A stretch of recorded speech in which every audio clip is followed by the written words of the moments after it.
오늘은 다윗 세 번째 시간이죠. 그래서 역사에서 사라지다라는 제목으로 말씀을 나누도록 하겠습니다. 우리가 지난 두 번의 시간 동안 나눈 말씀은 이제 사사시대에서 왕정시대로 넘어가게 되는 때가 배경이었죠. 그래서 우리가 그 가운데서 좀 반드시 기억해야 하는 것은 우리의 신앙이 제의의 종교가 아니라 말씀의 종교다라는 것입니다. 이것을 참 많이 오해들을 하세요. 구약이 이제 율법이라는 배경, 제사라는 배경이 있기 때문에 그런 제의를 통해서 우리가 하나님 앞에 나아간다라는 생각을 많이 하지만 구약에 흐르는 전체의 내용들은 하나님의 말씀 그 가운데 서는 것을 가장 중요시하게 여기고 그것이 예수 그리스도를 통해서 우리 가운데 어떻게 전해지게 되었는가 그것을 이야기하죠.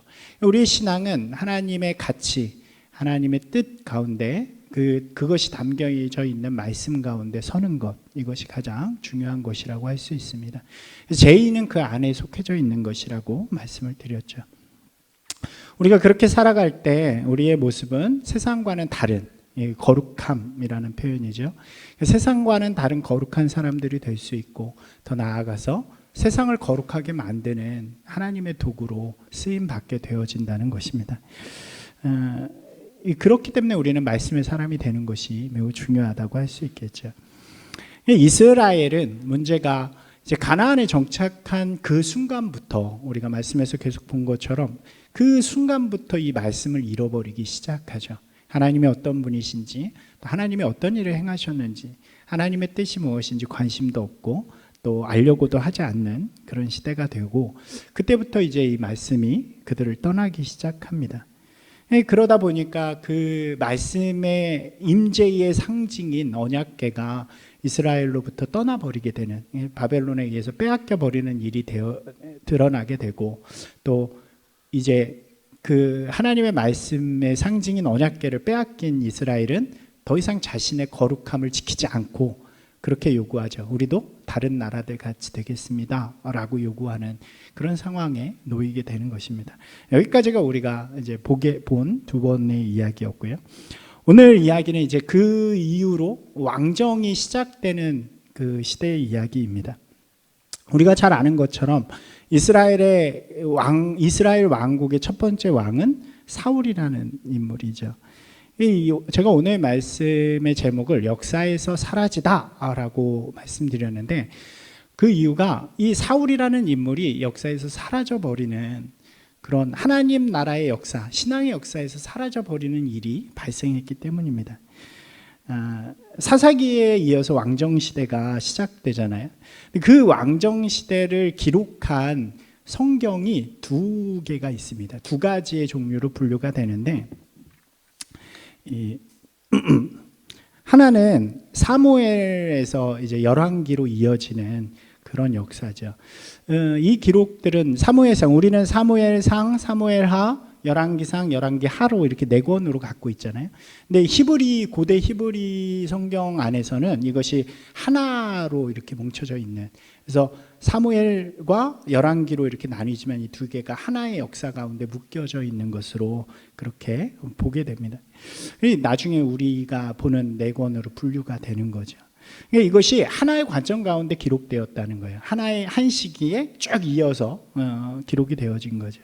이 기록 시점을 언제로 보냐면 남유다가 바벨론에 의해서 멸망하고 포로기로 다 잡혀갔을 때, 그러니까 포로가 된 이스라엘 사람들이 자신들의 기록, 그러니까 자신들의 역사를 남기기 위해서, 그렇지 않으면 성전도 무너지고 다 무너진 상태이기 때문에 이제 포로로 완전히 없어져 버리잖아요. 그러니까 그때 우리는 이런 사람이다, 우리가 누구인가를 역사 가운데 남기기 위해서 이렇게 쓰여졌다라고 추정이 되어집니다. 그런 목적 가운데 쓰여졌다는 거죠. 이 기록 말고 같은 시대를 쓰는 또 하나의 기록이 등장하는데 그것은 역대기입니다. 그죠? 역대기 역시 왕정시대를 기록하고 있는 책인데 이 역대기는 이제 사무엘과 열왕기는 어떻게 이어지냐면 여호수아부터 사사기 이렇게 이어지는 거예요. 근데 이 역대기는 어떻게 이어지냐면 역대기부터 에스라, 느헤미야로 이 뒤쪽으로 역사가 이어집니다. 그러니까 이것을 한꺼번에 쓰여진 것으로 보는데 그렇기 때문에 이때가 언제냐, 쓰여진 때가 이제 포로 귀환을 한 이후에 성전을 짓고 에스라와 느헤미야에 의해 성벽도 재건을 하고 그다음에 종교 개혁이 일어나죠. 이 말씀을 통해서 율법을 선포하고 막 백성들이 이렇게 회개하는 그런 장면들, 막 그런 것들이 다 기록되어 있는 걸로 봐서 그 이후에 이렇게 기록된 것으로 추정이 되어집니다. 목적은 분명하죠. 이 사무엘과 열왕기는 앞의 역사부터 이어지는 것을 통해서 우리가 역사를 잊지 않고 기억하자는 목적을 가지고 있는 거예요. 언제 돌아갈지 모르지만 지금 나라가 멸망했어요. 그래서 땅도 잃었어요. 근데 우리는 어떤 사람이냐면 원래 애굽 가운데 종살이 하던 사람들이었다. 근데 하나님, 야훼 하나님께서 우리를 구원해 주시고 우리를 이렇게 인도해 주셔서 약속의 땅을 주시고 그 가운데 살아가게 하셨다. 근데 우리가 비록 지금 이렇게 돼 있는 것은 죄 가운데 범죄하였기 때문에, 그래서 우리가 나라를 잃고 이렇게 된 것이다. 우리가 기억해야 할 것은 하나님이 살아계시고 하나님이 우리의 하나님 되신다는 것이다 라는 것을 이제 알려주기 위해서 기록했다는 거죠. 그렇게 기록했다면 역대기는 그 이후에 그 기록이 있는 상태에서 돌아와서 이제 땅을 다시 회복하게 된 거예요. 그리고 성전도 짓고 성벽도 지은 상태에서 종교개혁을 단행하면서 이 백성들에게 우리가 그럼 이제 역사를 기억하기 위해서가 아니라 이 역사들을 재편집하기 시작하는 거죠. 이 재편집하면서 그러면 우리는 이제 어떤 나라가 되어야 하는가, 그것을 보여주기 위한 기록들이 시작이 되어지는 것입니다. 조금은 다른 목적을 갖고 있다라고 이야기할 수 있는 거죠. 정확하게 조금 더 다르게 말하면 이런 거예요. 이 땅 가운데 다시 세워야 할 나라, 우리가 이 땅 가운데서 다시 하나님 앞에 만들어야 할 나라는 어떤 나라여야 하는가? 그 가장 핵심에 누가 있어요? 다윗이 있는 거예요. 이 역대기는 그러니까 이전에 기록된 사무엘, 열왕기 이런 것들 또 혹은 다른 기록들을 가지고 이렇게 편집한 것이라고 이야기할 수 있겠죠. 그러니까 어떻게 되냐면 이 사람들이 뺄 거는 과감하게 다 빼버려요. 이 내용들에서 어떤 거를 뺐을까요? 가장 먼저는요, 북이스라엘 왕국의 이야기들을 다 빼버려요. 그러니까 이 포로기에서 돌아왔을 때에 돌아와서 이 예루살렘에 정착하는 사람들은 대부분 다 유대인이에요. 북이스라엘 사람들은 많지 않고 또 그 외에 다른 사람들이 좀 있지만 대부분이 유대인들이었어요.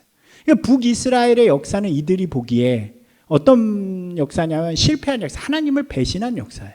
그러니까 굳이 여기다 담을 필요가 없는 거죠. 그래서 북이스라엘의 역사를 싹 뺍니다. 그래서 역대기에는 북이스라엘 이야기가 등장하지 않아요. 또 뭘 빼냐면 이것이 아주 흥미로운 건데 다윗의 부정적인 이야기들을 다 빼요. 밧세바 이야기가 역대기에서는 안 나오고요. 고난받은 이야기라든가 이런 것들이 역대기에서는 등장하지 않습니다. 어떤 것만 등장하냐면 되게 업적, 바울이 어떤 일들을 했는가, 다윗이 어떤 일들을 했는가, 또 어떤 것을 통해 하나님의 나라를 이루었는가, 이 얘기에 집중을 좀 해요. 그래서 오랫동안 집중되어지는 것이 블레셋과의 전투에서 승리하는 장면, 그리고 언약궤를 되돌이키는 장면, 그리고 하나 남은 게 성전을 준비하는 장면. 이것들이 좀 집중이 되어지는 거예요. 그리고 오늘 우리가 이야기하는 하나가 더 빠졌는데 그게 뭐냐면 사울의 이야기가 빠지는 거예요. 사울왕의 이야기는요, 오늘 우리가 읽은 이 10장에 그냥 그가 죽었다라는 이야기가 다예요. 그가 어떻게 왕이 되었고 어떤 과정을 거치 이런 거 하나도 안 나오고요. 그가 죽었다. 그 다음 11장에 그래서 다윗이 왕이 되었다. 이렇게 이야기를 해요. 되게 사울이라는 사람의 입장에서 우리가 보면 오늘 이야기를 할 건데 되게 뭔가 안타까운 거죠. 어떻게 보면 사울이라는 인물이 주인공이 될 수 있었잖아요. 하나님 나라 역사의 주인공이 될 수 있었던 인물이 그 역사를 기록하는 장면에는 나왔지만 그것을 다시 편집하며 우리가 어떤 나라로 갈까 하는 새로운 역사 가운데서는 완전히 배제되어 버리는 그런 인물이 되었다는 거죠. 우리가 가끔 그런 거 보잖아요. 스포츠나 이런 데 보면 이렇게 저 어렸을 때 굉장히 두각을 나타내는 천재적인 선수가 나올 때가 있잖아요. 그래서 막 온 국민이 기대하는데 이제 나이가 들어서 갑자기 이름도 없어지고 그렇게 사라져버리는 때가 있죠. 사울이 그런 모습이었다는 거죠. 이 신앙의 역사 속에서 보면 이 사울의 역사가 물거품처럼 사라져버리는 그런 모습을 가지고 있는 것입니다. 왜 그랬을까? 그의 삶을 잘 들여다보면 그가 역사 가운데서 이렇게 사라질 수밖에 없었던 모습들을 성경은 이 사무엘의 이야기는 우리에게 잘 전해주고 있습니다. 사무엘이 처음 등장하는 것은 사울이 처음 등장하는 것은 사무엘 9장이에요. 여기 등장하는 에피소드를 우리가 살펴보면 사울이라는 인물이 참 인간적인 매력을 가지고 있는 사람이었다는 것을 볼 수 있죠. 우리가 9장 2절 한번 같이 읽어볼까요? 9장 2절 말씀인데, 기스에게 아들이 있으니 그의 이름은 사울이요 준수한 소년이라. 이스라엘 자손 중에 그보다 더 준수한 자가 없고 키는 모든 백성보다 어깨 위만큼 더 컸더라. 이렇게 이야기해요. 이게 뭐라는 거예요? 키가 남들보다 머리 하나 더 커요. 이때도 아마 키 큰 사람이 우대받는 그런 때였는지 모르겠지만 키가 이제 보통 사람들하고 쓰면 머리가 이렇게 탁 튀어나올 정도로 크고, 그러니까 이거는 그 크다는 건 용사를 의미하는 거겠죠. 싸움에서 이때 굉장히 중요한 요소니까. 뭐라고 이야기하냐면 이스라엘 자손 중에 그보다 더 잘생긴 사람이 없대요. 얼마나 잘생겼으면 그런 말을 하겠어요. 우리가 볼 때 굉장히 사람들이 볼 때 매력적인, 거기다 그 뒤에 나오는 이야기들이 보면 굉장히 성실하고 책임감 있는 모습을 보여주죠. 아버지가 이제 그 암나기 때를 좀 잃어버리게 되는 사건이 등장하죠. 그러니까 아들인 사울이 그것을 찾아서 온 산지를 다 헤매고 다니는, 종 하나 사원 하나 데리고 몇 날 며칠을 그것을 찾으러 다니는 이야기가 등장합니다. 잘생긴 외모에 건장한 몸에 책임감과 효심까지 있는, 어떻게 보면 인간적으로 굉장히 매력적인 모습을 우리에게 먼저 소개시켜주고 있다는 거예요. 그가 암나기를 찾아서 헤매다가 사무엘을 만나게 됩니다. 그러니까 사무엘이라는 인물을 정확히 알지는 못했던 것 같아요, 사울이. 근데 그 사환이 이 근처에 하나님의 사람이 살고 있는데 그에게 물어보면 이 암나기가 어디 갔는지 알지 않겠습니까? 라는 제안을 해서 그를 찾아가게 되는 게 나오죠. 사무엘은 그 전에 이미 하나님으로부터 계시를 받아요. 너를 내일 찾아오는 사람이 있을 건데 그가 이스라엘의 첫 번째 지도자가 될 것이다. 그에게 기름을 부어서 이스라엘의 왕으로 삼아라 라고 말씀을 하세요. 사무엘이 그를 만나요. 그래서 이렇게 환대를 한 다음에 그에게 뭐라고 이야기하냐면, 암나기는 걱정하지 마라. 암나기는 걱정하지 말고, 그 다음에 이렇게 이야기해요. 20절 말씀인데, 온 이스라엘이 사모하는 자가 누구냐? 너와 내 아버지의 온 집이 아니냐 하는지라. 좀 생뚱맞죠? 이렇게 암나기 찾으러 온 사람한테 하더니 갑자기 온 이스라엘이 사모하는 자가 누구냐 뭐 이렇게 이야기하니까. 근데 이걸 좀 쉬운 성경으로 보면 이 말이 조금 더 이해가 됩니다. 이렇게 이야기하는 거예요. 암나기가 지금 중요한 게 아니에요. 암나기보다 더 중요한 일이 있습니다.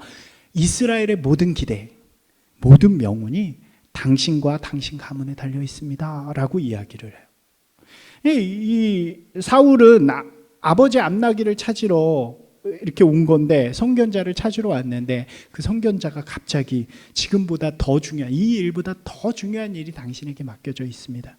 그것은 이 땅의 모든 운명이 달려있는 것이고, 그것이 바로 이 후에 하나님께서 당신을 선택하셔서 이 땅의 왕으로 삼으시는 것입니다 라고 이야기를 해주는 거예요. 그리고 나서 기름을 딱 부어주는 장면이 이어져요. 이것이 하나님과 사무엘 그리고 사울의 관계 속에서 일어난 임명식이 되어지는 거죠.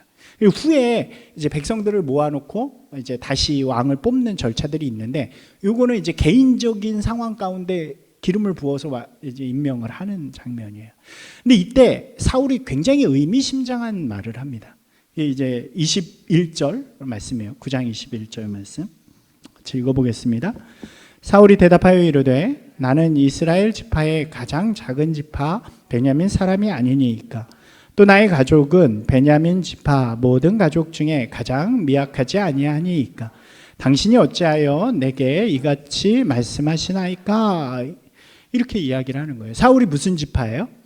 베냐민 지파예요. 여러분, 우리가 지난 말씀을 기억해 보시면 베냐민 지파에게 이전에 무슨 사건이 일어났는지 기억하십니까? 그러니까 사사기 마지막 두 개의 이야기 중에서 마지막 이야기에 보면 이 베냐민 지파가 완전히 숭배밭이 되잖아요.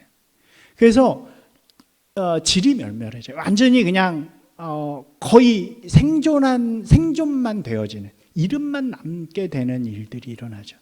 그러니까 그 이후에 보면 이 베냐민 지파는 이름도 없이 사라져요. 그래서 유다에 속해져 있는 지파로 그렇게 변해져 버리게 됩니다. 존재감이 없는 지파인 거예요. 사울은 그렇게 이야기하는 거예요. 나 베냐민 지파인데, 가장 작은 지파, 힘도 없는데요. 제가 무슨 영향력이 있겠습니까? 여러분, 그 상황들을 잘 생각해 보면요, 그 당시에 가장 영향력이 큰 지파는 유다였고요, 그 다음에 에브라임이었고요, 므낫세와 같은 지파들이었죠. 베냐민은 정말 작은 지파, 힘도 없는 지파인 거예요. 근데 내가 무엇을 하겠습니까? 우리 가문도 이런데 무엇을 하겠습니까? 라고 이야기하는 거예요. 이 말이 얼핏 들으면 되게 겸손한 말처럼 들릴 수 있죠. 근데 이 뒤의 일들을 보면 사울의 정체성을 보여주는 거예요. 사울이 가진 가장 큰 약점, 어떻게 보면 사울이 하나님 역사에서 배제되는 원인이 되었던 거예요. 그것이 바로 열등감입니다. 자기 자신에 대한 열등감. 그러니까 우리가 아까 이야기했잖아요, 굉장히 매력적이었어요. 다른 사람이 보기에 키도 크고 장수였고 잘생기고 성실하게 인정도 받는 사람이었어요. 근데 그 안에 뭐가 있어요? 나는 이런 일을 못해 라고 하는 열등감이 있는 거죠. 나는 인정받지 못해 라고 하는 열등감이 있는 거예요. 근데 실제로 그러한 모습들이 뒤에 조금 등장해요. 어떤 게 있냐면, 그가 이제 그 기름 부음을 받고 집으로 돌아가는데 하나님의 영이 그 선지자들에게 쫙 임해요. 그래서 선지자들 무리가 막 예언을 하는데 사울이 그 옆에 있다가 함께 예언을 하는 막 그런 장면이 묘사가 돼요. 근데 그곳을 지나가던 사람들이, 사울을 아는 사람들이 뭐라고 이야기하냐면, 사울이 선지자 중에 있었어? 라고 이야기를 해요. 그러니까 이게 그 성경에 보니까 이 뒤에 이스라엘의 속담이 되었더라 이렇게 이야기하는 거예요. 이게 무슨 이야기냐면, 아니 선지자 중에 어떻게 사울이라는 사람이 선지자가 돼? 내가 저 집 알잖아. 저 집 아는데 베냐민의 저런 걔가 어떻게 선지자야? 이게 굉장히 일어날 수 없는 일을 묘사할 때 쓰는 속담이 되어진다는 거죠. 그러니까 평소에 사울과 사울의 집안이 사람들에게 어떻게 취급을 당했는가를 우리가 좀 이해할 수 있죠. 그 뒤에 무슨 이야기가 나오냐면, 이제 백성들의 요구로 사무엘이 사람들을 다 모아놓고 왕을 선출하는 장면이 나와요. 근데 뭘로 하냐면 제비뽑기로 합니다. 그래서 제비를 딱 뽑았는데 12지파 중에 베냐민 지파가 딱 뽑힌 거예요. 그리고 나서 베냐민 지파 중에 가문을 뽑았더니 이 사울의 가문이 뽑혀요. 그리고 그 가문들의 사람들 중에 뽑았더니 사울이 뽑혀요. 근데 사울이 이게 이렇게 제비뽑기를 하면서 자기네가 막 뽑히니까 그때부터 숨습니다. 이렇게 사람들 사이에 숨어요. 근데 아까 뭐라 그랬어요? 크고 이러잖아요. 그러니까 숨어도 보이는 거예요. 그러니까 사울 어디 있어? 그러니까 막 숨었는데 사울 저기 있습니다 해서 찾아가지고 그를 왕으로 뽑게 되죠. 그래서 막 사람들이 박수치면서 왕이야 그러는데, 문제가 뭐냐면 그 뒤에 뭐라고 이야기하냐면, 그 중에 성경은 뭐 건달 뭐 이렇게 표현을 하는데 그냥 군인들인 거예요. 그냥 사람들이 뭐라고 이야기하냐면, 아니 어떻게 저런 사람이, 저 사람이 뭐라고 우리의 왕이 되겠어요? 그러면서 막 조롱하는 장면이 등장해요. 한번 보시겠어요? 열왕기상,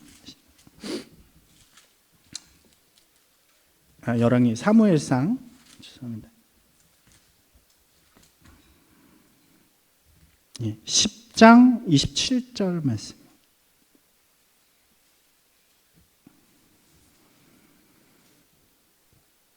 한번 읽어볼까요?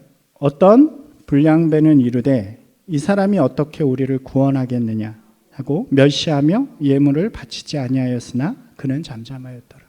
그러니까 조롱하는데도 가만히 있는 거예요.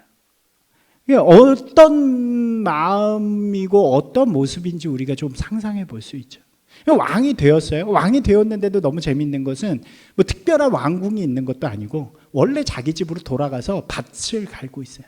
근데 이 사울이 언제 인정을 받게 되냐면 그 뒤에 암몬이라는 나라가 공격을 하게 되는 거예요. 길르앗 야베스라는 곳을 공격하려고 할 때 이제 길르앗 야베스에서 도움을 요청해요. 그때 이제 사울이 밭을 갈고 있다가 그 소식을 듣게 됩니다. 그래서 자기가 밭 갈 때 쓰던 이 소 있잖아요. 소 2마리를 딱 조각을 내서 12조각을 내서 각 지파한테 쫙 보내면서 사람들을 불러 모으는 거예요. 사람들이 쫙 모여가지고 암몬 사람들을 격파해요. 그래서 완전히 대승을 거둡니다. 그러니까 이제 사람들이 그때부터 인정을 하는 거예요. 아, 사울이야 진짜 우리 왕이다. 그러면서 사람들이 뭐라고 이야기하냐면 웃긴 게 누가 사울이 안 된다 그랬어. 되게 그런 거죠. 제가 볼 때 사울이 이때 사람들이 환호하는 맛을 보게 된 것 같아요. 아, 내 열등감이 있는데 내 부족함이 있는데 내가 이렇게 하니까 사람들이 나를 높이는구나, 나를 인정하는구나 라는 그런 마음을 가지기 시작한 것 같습니다. 이게 사울이 왕이 되었음에도 불구하고요, 그 마음에 여전히 불안감이 있는 거예요. 사울의 일생을 쭉 보면 항상 그렇죠. 자신이 속한 지파는 항상 힘이 없고 부족했어요. 그래서 자신의 힘이 돼줄 사람이 없는 거예요. 이러한 열등감이요 항상 문제가 되니까 그 뒤에 어떻게 되냐면 자기가 인정받고 싶어요. 자기가 높임을 받고 싶어요. 이 열등감과 결핍을 자신에게 맡겨진 왕이라는 자리로 채우려고 하는 거예요. 이게 자꾸요 그런 모습들을 보여주고 후에 어떻게 되냐면 사무엘이 자기보다 원래 높은 사람이잖아요. 굉장히 인정받고 사무엘한테도 열등감을 느끼고 질투를 느껴요. 그리고 우리가 잘 아는 것처럼 그 이후에 누구한테도 그래요? 다윗에게도. 어린 다윗이에요. 사울이 왕이 있을 때 다윗은요 10대였어요. 근데 그러한 10대의 다윗을 보면서도 질투하는 거예요.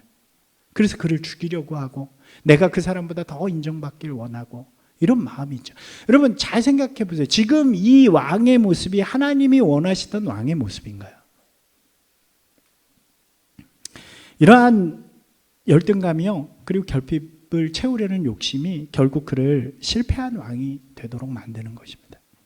그는 평생 동안 이 열등감에서 벗어나지 못했어요. 그러니까 왕의 자리를 이것을 채우려는 욕심으로 가득 채우는 거죠. 여러분 이 열등감이 원인이 되어 생긴 게 뭐냐면 하나님에 대한 무관심이었어요. 지금 이 왕의 자리를 맡긴 것, 사무엘을 통해서 맡긴 것은 무엇이었냐면 이 잃어버린 하나님의 말씀을 되찾으라는 거잖아요. 하나님께서 이 땅 가운데 누구신지를 알게 하라는 거잖아요. 그게 왕의 역할이 되어야 하는데 그것에 전혀 관심이 없는 거예요. 여러분 한번 생각해 보세요. 갑자기 정말 아무것도 아닌 스스로 너무 작다고 생각하는 사람에게 왕이라는 직책을 그 이스라엘에서 가장 존경받는 사사가 이렇게 임명해 줬어요. 그러면 어떤 생각을 해야 될까요? 왜 나야? 내가 왕이 되었는데 그럼 무엇을 해야 되지? 하나님께서 나를 통해 하시고자 하시는 일이 무엇이지? 여러분 이런 고민이 시작되어야 하지 않을까요? 하나님이 우리 가운데 구원을 해주셨어요. 아무것도 아닌 죄 많은 나를 불러주셔서 이 귀한 하나님의 자리, 하나님의 백성의 자리를 주셨어요. 그럼 우리에게 무슨 고민이 시작이 돼야 돼요? 하나님 왜 나를 불러주셨지? 하나님 나를 이 자리에 불러주셔서 내가 무엇을 하길 원하실까? 내가 살아가는 그 자리, 내가 서 있는 그 가족, 또 직장 가운데서 나를 하나님의 백성, 하나님의 그 축복 가운데 불러주신 이유가 무엇일까? 그래서 고민하는 사람이 되어야 하지 않을까요? 그런데 지금 사울은 그것에 관심이 없는 거예요. 그리고 이 땅의 수많은 그리스도인들 역시 그것에 관심이 없죠. 그저 받을 것, 내가 이것을 통해서 얻을 수 있는 것이 무엇인가에만 관심이 있는 것입니다. 그것을 뭐라고 불러요? 그것을 욕심이라고 부르는 거죠. 신앙이요, 욕심화되면 실패할 수밖에 없는 거죠. 자신의 결핍과 열등감이 욕심으로 확장되면요, 하나님에 대한 무관심이 시작이 되고요, 그냥 자신만을 바라보는, 자신의 욕심만을 채우는 일이 되어집니다. 이 사울의 모습이 그런 거예요. 열등감이 있었고 그것이 하나님에 대한 무관심과 욕심으로 채워진 그의 삶을 보면 이래요. 여러분, 이것은 하나님이 원하시는 왕의 모습이 절대로 아니었죠. 하나님이 만드시고자 하는 하나님의 나라를 이끄는 사람의 모습이 절대로 아니었다는 거죠. 여러분, 이러한 사울의 실패의 모습을 잘 보여주는 이야기가요, 13장과 15장에 걸쳐서 두 개의 전쟁 이야기로 우리에게 전해줍니다. 이 이야기의 목적은 분명해요. 사울이 어떻게 실패하였는가를 보여주는 거예요. 13장 이야기를요, 우리 짧게 이야기하면 이런 거예요. 사울이 왕위에 오른 지 2년이 되었어요. 사울이 아까 말씀드렸잖아요. 이 아람과의 전쟁에서, 모압과의 전쟁에서, 죄송합니다. 암몬과의 전쟁에서 큰 승리를 얻으면서 성취감을 알게 됐어요. 사람들이 환호하는구나. 그래가지고 그 마음을 가지고 건드려서는 안 되는 걸 건드려요. 그게 누구냐면 그 당시 가장 강한 이 블레셋이었습니다. 보면 보통 이스라엘의 전쟁은 다른 나라에서 먼저 공격을 하고 이스라엘이 그것을 하나님의 능력으로 물리치는 일들이죠. 그런데 이 장에서 특별히 재밌는 건 먼저 도발하는 거예요. 이스라엘이 군대도 많지 않고, 재밌는 게 뭔지 아세요? 이 이스라엘이 이렇게 공격을 하니까 블레셋이 화가 나요. 그죠? 아니, 별 것도 아닌 것들이, 우리에게 맨날 지구 까붓는 것들이 이렇게 우리를 도발해, 그리고 이제 데리고 나와요. 근데 성경에 보니까 그 군대가 엄청나는 거예요. 이렇게 돼 있어요. 병거가 3만. 그러니까 이런 거 있죠. 병거 이렇게 모는 거. 그 다음에 마병이 6,000명. 말을 끌고 싸우는. 그리고 군사들은 헤아릴 수 없었대요. 근데 이스라엘은 훈련된 군사 자체가 없어요. 더 재밌는 건 뭐냐면 이스라엘엔 무기가 없어요. 그러니까 정확한 무기의 개수는 알 수 없지만 이 성경상으로 보면 무기를 가진 사람은 단 한 명밖에 없어요. 누구요? 왕. 그러니까 왕의 옆에 누가 있냐면 왕의 무기를 드는 사람이 있어요. 여러분, 무기도 없는 나라에서 지금 마병이 3천, 말 타고 싸우는 사람들이 6천, 병거가 3만, 군사는 헤아릴 수 없는 여기를 건든 거예요.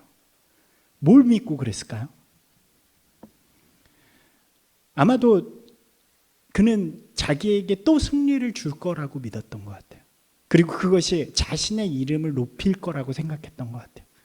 근데 딱 부딪혔어요. 사람들을 다 불러 모아서 딱 만났어요. 근데 저기에 막 그렇게 마병으로 막 서 있으니까 이스라엘 사람들이 다 도망칩니다. 모였던 사람들이 막 다 도망치고 남은 백성이라고는 자신을 따르는 이 요나단의 군사들밖에 없는 거예요. 그러니까 이 사울이 다급해졌죠. 그래서 이때 해결 방법은 뭐밖에 없냐면 하나님밖에 없는 거예요. 그래서 하나님의 신탁을 받기 위해서 사무엘을 부릅니다. 나한테 빨리 와서 우리한테 제사를 드려가지고 하나님이 우리에게 승리를 주시게 해라. 그래서 사무엘이 오는데 7일이 걸리는데 7일 안에 와야 되는데 7일이 넘어가 버려요. 사울이 그것을 기다리지 않고 7일째 되는 딱 그때 자기가 들어가서 제사를 지내버리는 거예요. 하나님 앞에. 하나님이 잘 몰라요. 하나님 누군지도. 이 사람 뭐라고 이야기하냐면 사무엘한테 당신의 하나님이라고 이야기하거든요. 그러니까 이 사람의 마음속에, 사울의 마음속에 하나님이 있지 않은 거예요. 뭐만 있는 거예요? 하나님을 이용해서 내가 승리를 거두고 싶은 마음만 있는 거예요.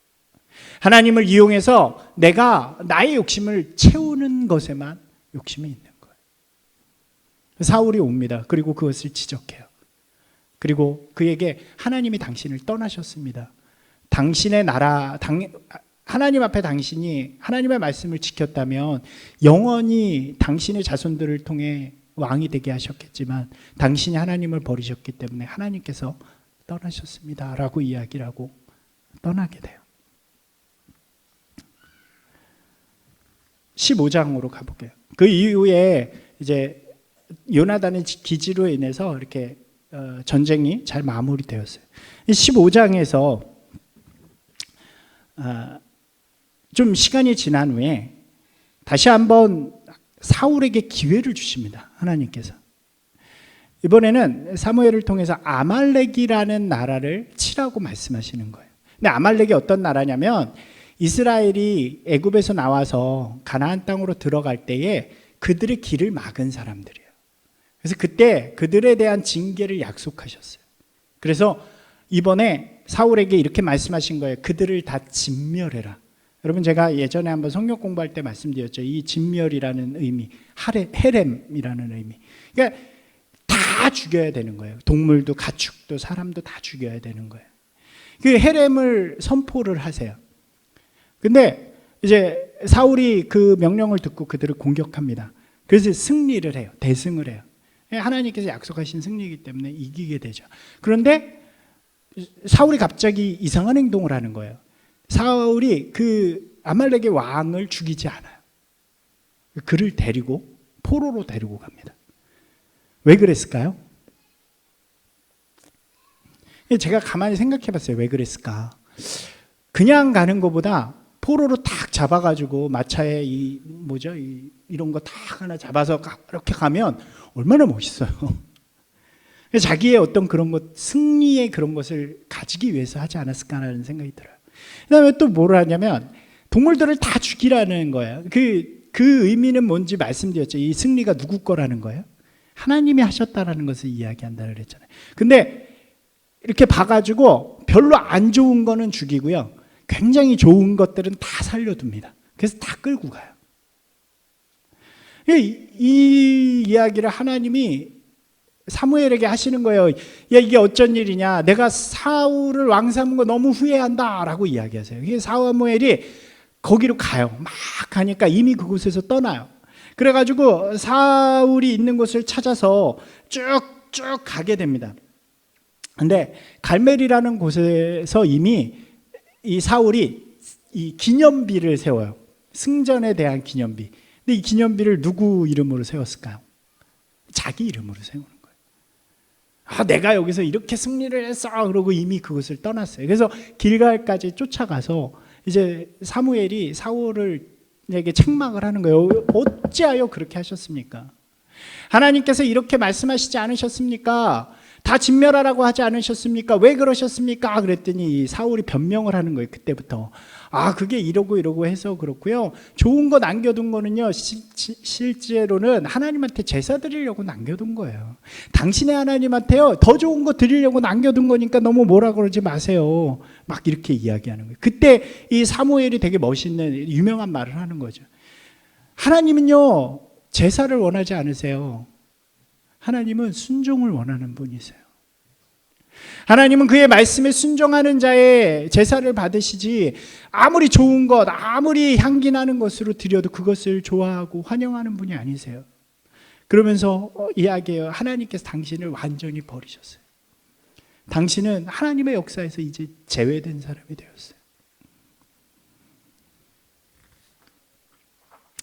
이 사울이 찔려가지고 막 용서를 구해요. 근데 제가 이번에 말씀을 준비하다가 다시 이 말씀을 읽으면서 이 말씀이 여러 번 제가 설교를 했는데 이 말씀에서 새롭게 발견한 거를 보았어요. 이게 되게 실망스러운 모습인데요. 15장 뒷부분에 등장하는 사울의 모습이에요. 이 책망을 받은 사울이요, 사무엘에게 자신이 잘못됐다는 것을 이야기하면서 그래도 자신과 함께 가서 제사를 드려달라고 이야기를 해요. 그러니까 사무엘이 싫다고, 나는 아니라고 그러면서 거절을 하는데 끝까지 막 부탁을 하면서 뭐라고 이야기하냐면 15장 30절 말씀 한번 같이 읽어볼까요? 15장 30절 말씀입니다. 읽겠습니다.